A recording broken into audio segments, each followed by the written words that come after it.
when it comes to public, jadi ngonten dengan public, terus ada duitnya, Ya. itu potensi lu untuk ditonton sama orang jauh lebih cepet lah. Kenapa? Karena lu menginvolve public aja tuh lu udah menginvolve faktor X. Gue tuh pengen setiap talent gue punya bisnisnya masing-masing lah. Oke. Jadi gue pengen tuh kayak Avengers gitu lah, kayak ini gede sendiri, tapi kalau dicampurin jadi satu kayak jadi massive gitu.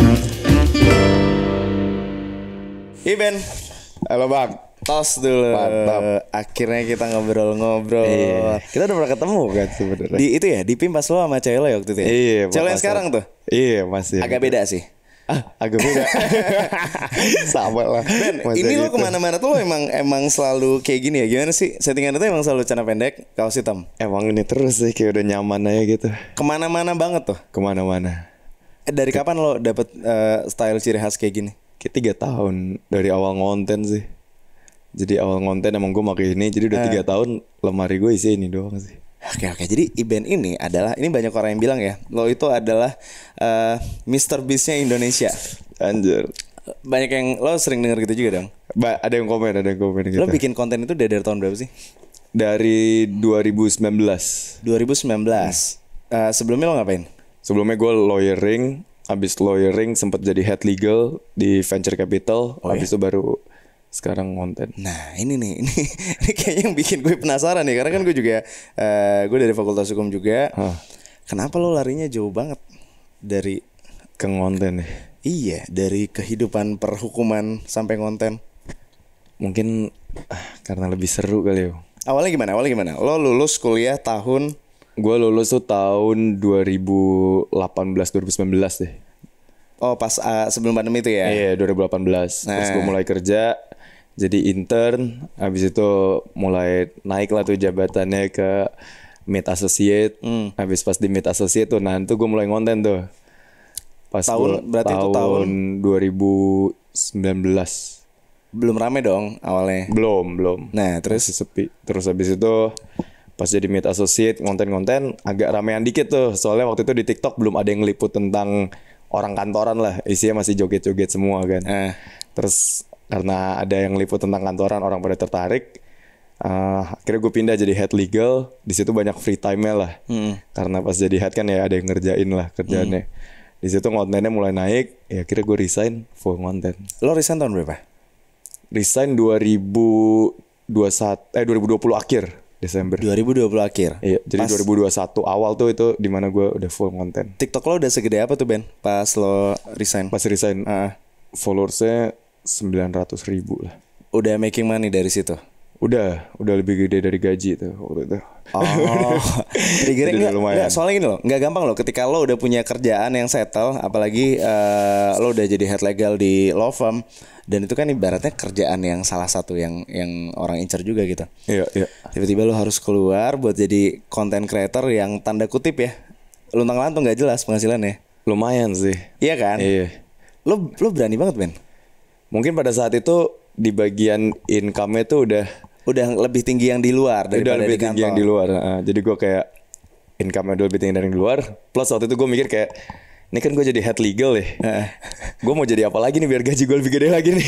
Kayak udah mentok nih di head legal. Kecuali gue tapi emang udah lo set tuh. Sebelum lo resign itu emang udah lo set. Ntar kalau misalnya penghasilan gue lebih gede, gue cabut gitu.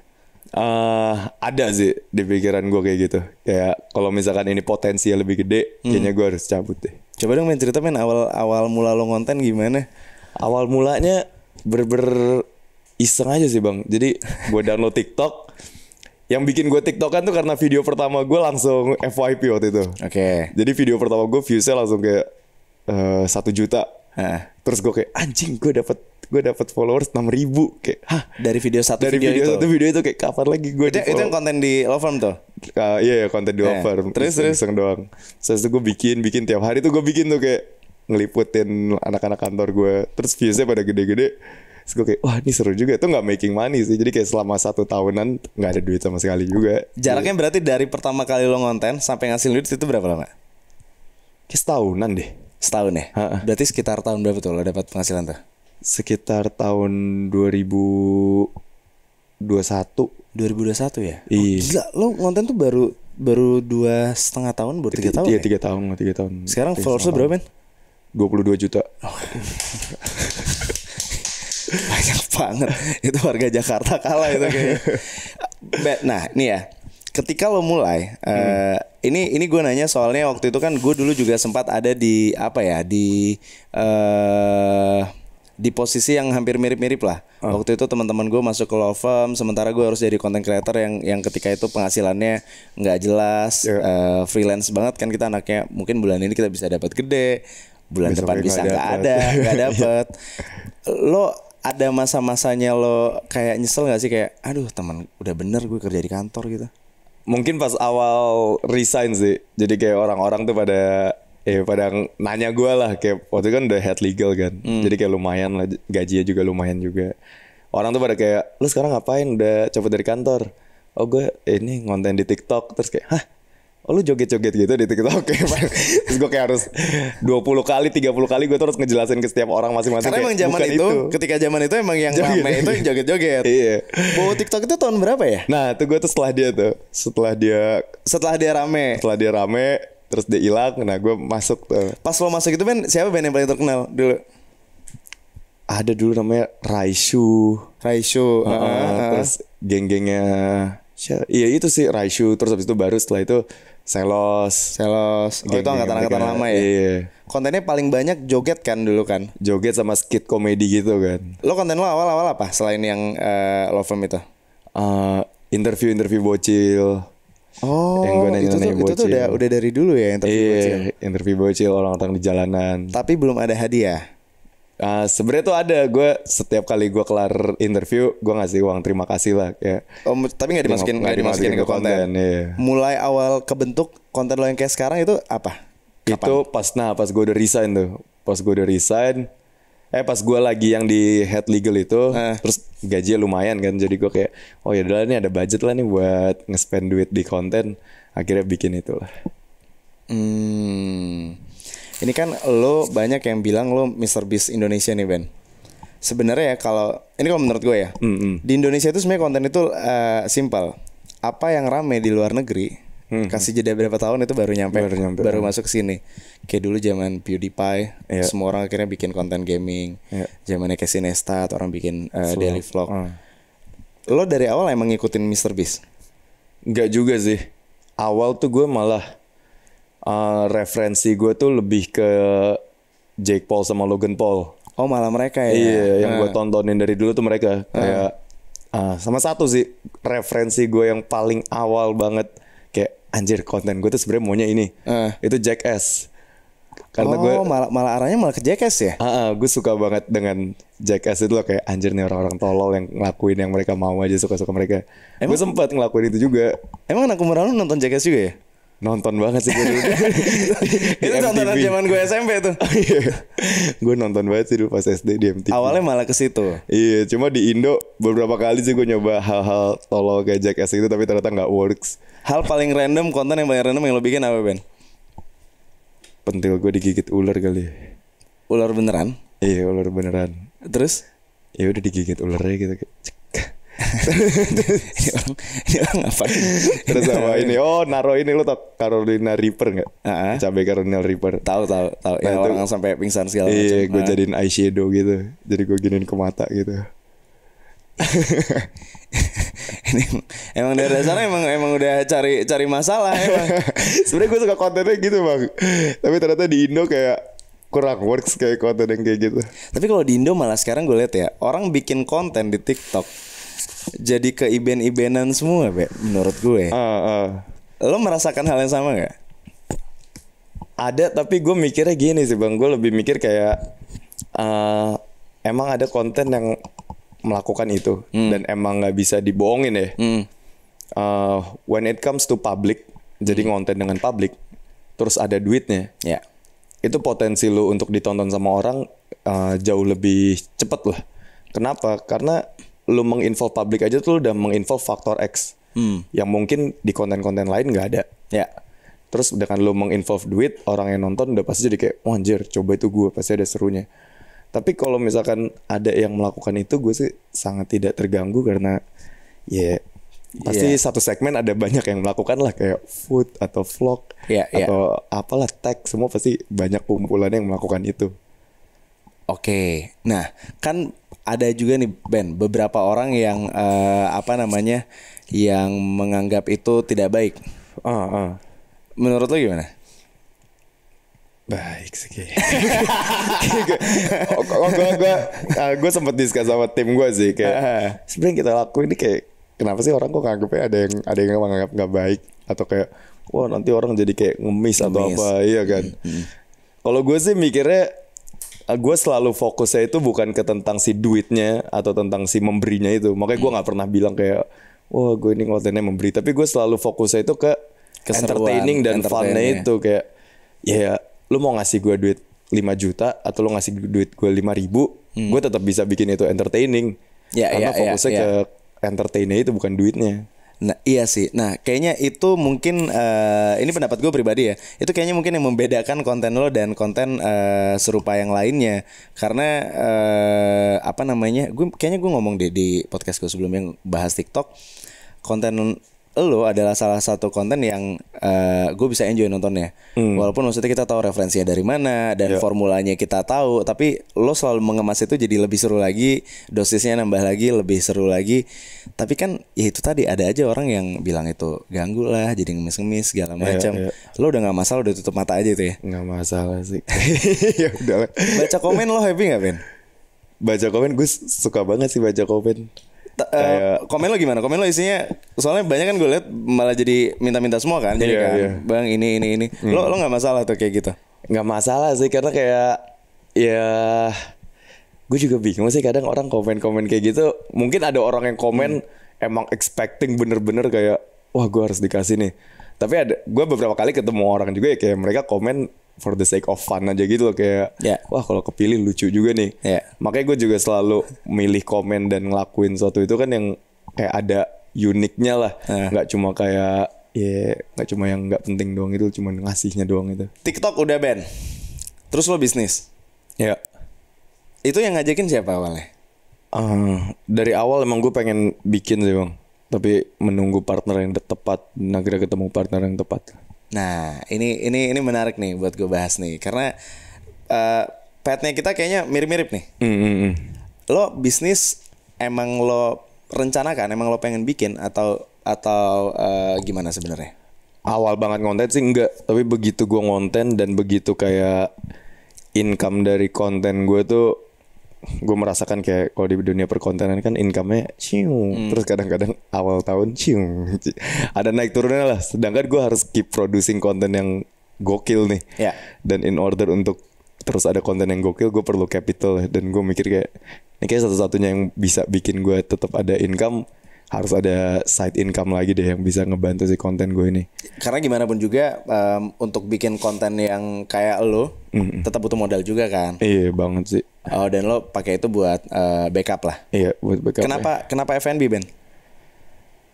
Karena itu yang kita konsum tiap hari sih. Tiap hari. Iya, mungkin kelihatannya basic banget ya jawabannya, tapi ya itu yang tiap hari kita konsum, yang orang konsum dan yang sustain lah. Kayak gue emang dari awal discuss sama kakak gue ngejalanin ini bareng. Pokoknya kita nggak mau bikin bisnis yang hype habis itu ngilang. Kita pengennya yang terus ada, bahkan sampai kita berhenti konten pun ini masih ada juga di bisnis. Bisnis lo sekarang apa aja sih? Sekarang baru 2 sih, sambal bakar, F&B sama fuel itu liquid. Nah, talent management gimana? Sama sama 3 talent management. Parah nih lo gak di-mention gitu. Talent management kalian gak di-mention loh sama dia. Sama talent management. Jadi kita nge-manage talent TikTok juga. Mana yang lebih duluan? Ini menarik banget nih dibahas nih. Mana yang lebih duluan? Sambal bakar lo atau talent management lo? Talent management. Awalnya kenapa lo bikin talent management? Karena gue tuh kadang suka ngeliat konten orang. Terus gue ngeliat nih orang kayak anjir kontennya gokil, kocak banget. Tapi kayak nggak ada capital yang nge-support dia untuk nge-execute kontennya dengan bagus. Harusnya kalau di-supportnya bisa lebih pecah nih. Iya, kayak sesimpel talent pertama gue tuh namanya Aidan, itu dia yang suka ngeprank itu. Tuh pas dia nge-record awal tuh dia record pakai iPhone 7 gitu lah. Dan dari jauh banget, tapi ngakak banget videonya. Terus gue kayak anjir nih kalau pakai kamera, pakai lensa yang bisa zoomnya gila, yang proper, ini pasti bakal kocak banget nih. Terus ya udah gue ajak dia. Awalnya tuh ngajak konten bareng doang. Terus kayak oh yaudah gue manage aja lu sekalian.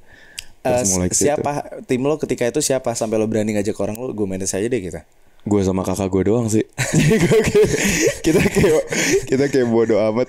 Ya udah langsung aja kita tarik, kita videoin, kita bantuin editin. Gila lo nekat juga ya. Karena talent management itu bebannya sebenarnya berat loh. Karena ketika lo punya talent management, lo harus memastikan talent lo di dalam bisa hidup layak, dapat kerjaan yang oke dan segala macam. Tapi lo nyebur langsung ke situ tuh. Iya, karena waktu itu gue dari awal bagi tugas sama kakak gue sih. Jadi kakak gue ngurusin brand deals dan gimana caranya nih content creator bisa monetize. Gue yang ngurus gimana caranya nih content creator bisa terus grow terus. Udah siap aja sekarang? Ada 11. Pertama kan Aidan tuh. Yang kedua terus Mike Babayo yang sama Rian Babayo itu. Ketemunya gimana lo ngajaknya? Sama gue. Lo liat kontennya lo suka, terus lo aja. Oke, terus yang ketiga keempat tuh ini Ivan sama Elo. Ini mereka tadinya videografer gue. Videografer yang videoin lo ikut lo kemana-mana? Iya, tadinya ya TikToknya cuma berapa sih, 10.000, 20.000. Gue liat sih, gue liat video dia gue liat sih. Iya, terus gue suruh konten lah, kayak lo daripada gabut dah lo konten aja. Terus konten, videonya pecah. Ya akhirnya dia jalan sendiri, hire tim, si Elo juga. Sampai akhirnya sekarang lo total ada 11. Iya. Tim lo berapa? Selain talent ya, tim yang ngerjain? Setiap creator punya tim masing-masing. 1 sampai 3 orang lah. Tapi kalau timnya gue sendiri itu sekarang ada 8 orang. Emang lo ngeliatnya TikTok kayak gimana Ben? Menurut pandangan lo, apakah bakal lama? Menurut gue bakal lama banget sih. Masih bakal lama ya? Iya, gue tuh kayak sebelif itu sama TikTok. Soalnya di kantor lo kan lo ada ini kan, ada apa sih, start from TikTok apa sih lo? Oh iya. Ada apa namanya, ada stiker gitu. Everything starts from TikTok. Nah, lo ngelihatnya gimana Ben? Coba seorang Iben melihat bedanya nih ya, TikTok, Instagram, Twitter, YouTube. Oke. Jadi kalau TikTok itu gue mengutamakan dia, tapi bukan gue bilang kayak semua harus dielaborate di TikTok ya bang. Menurut gue TikTok itu platform yang sangat bagus untuk lu memulai konten. Karena semua orang punya kesempatan untuk kontennya ditonton sama semua orang. Walaupun lu siapapun lah. Kayak gue tuh selalu ngasih sampel. Gue gak tau kenapa setiap kali gue ngomong ke orang gue selalu ngasih sampel lu bang. Jadi gue ngasih sampel gini. Lu kalau di Instagram lu ngeliat Arif Muhammad, misalkan dia cuma ngepost gelas aja nih, orang pasti kepo karena yang ngepost lu. Nah tapi kalau di TikTok itu mau lu segede apapun, kalau konten lu gak menarik, belum tentu orang interested dengan itu. Jadi kayak kalau di IG tuh lu udah punya power, enak banget tuh untuk bikin di situ. Tapi kalau untuk di TikTok, orang fokusnya ke konten lu, bukan elunya siapa. Kayak gue pun nih dengan followers 20 juta, gue ngepost yang gak jelas, pasti engagementnya cacat banget. Di TikTok? Di TikTok. Oh, even se-level lo masih bisa kusut juga kontennya ya? Makanya kalau ngeliat di TikTok banyak lo creator yang kayak followersnya udah puluhan juta, tapi kayak viewsnya 20.000. Iya. Oke, itu kalau TikTok lo ngeliat ya. Instagram gimana?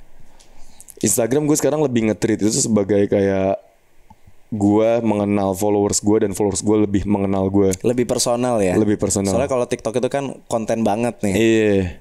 Kalau Instagram tuh kayak buat ya kalau lu pengen tahu gue lebih lanjut, nih ada di sini nih. Instagram. Twitter gimana? Twitter, aduh, gue gak main Twitter dan gue kayak... Lo gak main Twitter sama sekali? Kayaknya gue cuma sering diomongin aja, tapi gue kayak gak sering baca-baca, sering lihat-lihat. Tapi gue kadang lo diomongin apa emang lo di Twitter? Dulu pernah lah, yang kayak followers gue yang turun, pernah tuh followers gue turun 1 juta, 2 juta di TikTok. Itu kenapa? Karena gue ngadain challenge kayak semacam giveaway lah, challenge ke followers. Terus habis itu orang pada nggak terima, kalah. Terus ya udah kayak ini curang nih, ini transfernya ke teman-temannya doang nih pasti. Terus gue kayak anjing followers itu 5 turun 1 juta. 2 juta waktu itu. 2 juta.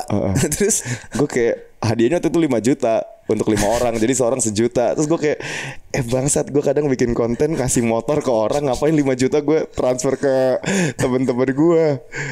Jadi kayak Twitter seru sih. Gue binder sih karena gue beberapa kali bikin giveaway, emang selalu ada yang kayak gitu. Sampai yang kemarin gue bagi-bagi Vespa. Gue bagi-bagi 100 Vespa. Ada lumayan tuh, banyak tuh yang nggak percaya dan bilang itu bohongan lah. Gue ngasihnya ke ke teman-teman doang, settingan lah segala macam. Emang beberapa orang diciptakan untuk susah. Lo ngerasain kayak gitu juga ya? Iya, kayak terus gimana cara pembuktiannya? Tapi at one point gue kadang mikir kayak ya udahlah, gue udah gak usah buktiin, yang penting gue ngasih beneran. Iya, kita nggak bisa bikin semua orang happy lah. Iya, benar. YouTube, lo baru YouTube juga kan? Iya, baru nge-YouTube dan baru jalan juga lah selama 3 bulan terakhir ini. Ya, konten YouTube-nya juga seru-seru sih, gue nonton sih. Itu kan tadi kan pandangan itu kan tadi cara lo nge-treat sosmed itu, Ben. Gue pengen tuh pandangan lo, Ben, mengenai marketnya nih. Yang main TikTok lo ngeliatnya kayak gimana, yang main Instagram yang kayak gimana? Beda banget nggak, Ben? Beda banget sih. Setiap social media gue ngerasa yang nontonin gue tuh ya kayak orang yang beda. Mungkin orangnya sama banget, tapi responnya beda gitu. Kalau di TikTok mereka pengen liatnya entertaining, hype, kayak pengen lihat hype-nya itu. Sedangkan kalau di Instagram pengen liatnya tuh yang kayak lumayan deep, yang kayak insightful. Sedangkan kalau di YouTube mereka tuh pengen liatnya something yang new, yang nggak pernah dilihat sebelumnya. Makanya kalau gue nge-treat YouTube gue tuh beda banget lah. Gue selalu bilang ke tim YouTube gue, pokoknya di YouTube ini khusus untuk bikin sesuatu hal yang belum pernah ada sebelumnya nih. Di dunia perkontenan. Jadi harus sesuatu yang new, bener-bener new. Ya. Itu berasa karena kalau ketika dengan topik yang sama nih ya, topik yang sama lo lempar ke Twitter, responsnya akan berbeda dengan topik yang sama lo lempar di TikTok. Oh banget sih. Lebih banyak keributan kayaknya di tempat lain ya. Banget sih. Beda banget. Oke, berarti ketika lo ngejalanin ini, talent management itu pada akhirnya akan jalan ikut dengan sendirinya ketika seiring perkembangan lo di TikTok ya. Iya. Nah, si sambal bakarnya ini, Ben, sekarang lo ada berapa cabang sih? 18. Ini akan jadi bisnis F&B lo satu-satunya atau lo bakal bikin lagi, Ben? Akan jadi satu-satunya yang gue involve langsung. Tapi sebenarnya gue tuh kenapa gue pengen ada talent management ini? Gue tuh pengen setiap talent gue punya bisnisnya masing-masing lah. Oke. Jadi gue pengen tuh kayak Avengers gitu lah, kayak ini gede sendiri. Tapi kalau dicampurin jadi satu kayak jadi massive gitu lah. Lo ada ketakutan gak sih, Ben, anak lo lebih gede dari lo gitu? Enggak sih. Gue kayak bikin goal ke mereka kayak cepetan lah anjir, TikTok lo nyusul gue, kayak YouTube lo lebih gede dari gue, kayak jadi gue lebih enak gitu hidup gue, kayak lebih ada yang lebih gede dari gue. Kayak sekarang kan ya gue akun TikTok YouTube-nya yang paling gede gue deh. Sedangkan kalau mereka udah segede gue dan at least sama lah kayak gue, jadi kayak lebih jalannya bakal lebih kenceng lagi lah. Ya, bareng-bareng malah lebih enak ya. Iya. Ada yang lo takutin gak, Ben? Kalau misalnya dari sisi lo sebagai content creator sama dari sisi lo sebagai lo udah entrepreneur juga kan? Apa yang lo takutin, Ben? Dari masing-masing sisi. Kalau dari content creator yang gue takutin inovasi sih. Kayak makin kesini kayak konten tuh inovasi harus makin gila lagi, dan gue juga kadang gue tuh suka ngerasa jijik sendiri kalau gue ngasih inovasi yang B aja gitu loh. Kayak nggak entertaining kontennya, terus ditonton tuh juga kayak ya udahlah biasa aja. Kalau dari sisi bisnis itu kalau konten kayak gitu tetap lo upload nggak? Kalau misalnya lo nggak puas kayak aduh. Enggak sih kadang tapi baru ngerasa nggak puas itu setelah ke-upload sih. Setelah ke-upload. Iya, setelah ke-upload kayak kenapa ya gue nggak yang kayak lebih seru lagi atau kayak lebih baru lagi gitu. Cuman kan pada akhirnya kan pasti akan ada mentoknya nggak, Ben, menurut lo konten? Enggak sih kayak. Enggak ya? Iya, kayak akan ada terus aja yang belum dilakuin. Lo percaya ketika lo udah coba nih semuanya nih, lo naikin lagi dosisnya, lo bikin konten yang lebih gila lagi, lo percaya itu nggak bakal mentok? Enggak sih, pasti akan ada terus yang baru. Mungkin akan ada mirip dengan yang sebelumnya, tapi pasti tetap akan ada bedanya dengan yang sebelumnya itu sih. Oke, kalau dari sisi bisnis tadi, apa yang lo takutin? Sisi bisnis nggak ada sih, gue kayak suka aja menjalankannya. Mungkin ketakutan gue Kalau stuck sih. Bisnisnya stuck. Iya. Tapi gimana mau stuck, gila dia kalau misalnya buka sambal bakar ya, gila yang datang banyak banget Ben. Itu bocil-bocil datang dari mana Ben? Nggak tahu. Itu pernah rusuh gak sih kalau misalnya lagi datang rame-rame ngerubungin lo bikin konten gitu? Oh pernah sih di Lampung ya paling rusuh ya. Apa yang terjadi? Di Lampung tuh pada sampai naik ke meja. Terus mejanya hancur. Jadi pada naik meja terus meja ini di sambal bakar loh. Di sambal bakar. Terus kayak jalanan ketutup. Rusuh deh pokoknya waktu itu. lo gimana, mereka nurut nggak sama lo nyikapin mereka gimana ke merekanya? Gue tetap ngejalanin challenge aja sih. So, gue mikir kayak orang udah pada datang ke sini, masa kayak nggak ada keseruan atau entertainment yang mereka dapetin gitu. Audiens lo tuh paling tebal di mana ya Ben? Daerah. Umur sekitar kalau di demografiknya sih 18 sampai 23 ya. 18 sampai 23. Paling tebalnya di situ ya. Ketika lo buka bisnis baru kayak vape gitu. Lo riset nggak? Riset banget. Kayak ya harus yang sesuai dengan market gue sih. Tapi gue kadang agak beda sih Bang. Gue kalau bikin bisnis, gue nggak pernah mikir kayak apa nih yang cocok sama gue. Terus abis itu gue bikin tuh bisnis yang cocok sama gue. Ya. Gue selalu mikirnya apa yang cocok sama market. Ya udah gue bikin itu. Nanti konten gue akan mengikuti si bisnis yang dibikinnya itu. Ini yang bikin lo beda sih Ben sama yang lain. Karena ini dulu kita sering bahas kayak gini. Content creator, influencer, artis, apapun itu, ketika mereka udah punya market gede, biasanya kan pasti mereka kepikiran sisi bisnisnya dari situ ya. Cuman banyak yang gak sadar dan terjebak. Akhirnya yang mereka bikin itu sebenarnya bukan produk bisnis tapi merchandise. Iya kan? Iya kadang nggak perlu kayak lo ngapain bikin itu aja, siapa yang mau beli gitu. Iya mungkin yang beli fansnya, cuman kan jadi nggak sustain bisnisnya. Lo ngelihat itu dong dari awal lo ngelihat itu kan? Banget sih. Lo merasakan hal yang sama kan? Iya kayak kalau lu misalnya lu nanya yang gue makan gitu ya. Iya. Walaupun gue makan makanan Indonesia ya, makanya gue bikin sambal bakar. Tapi kalau lu nanya gue makan gue tiap hari apaan?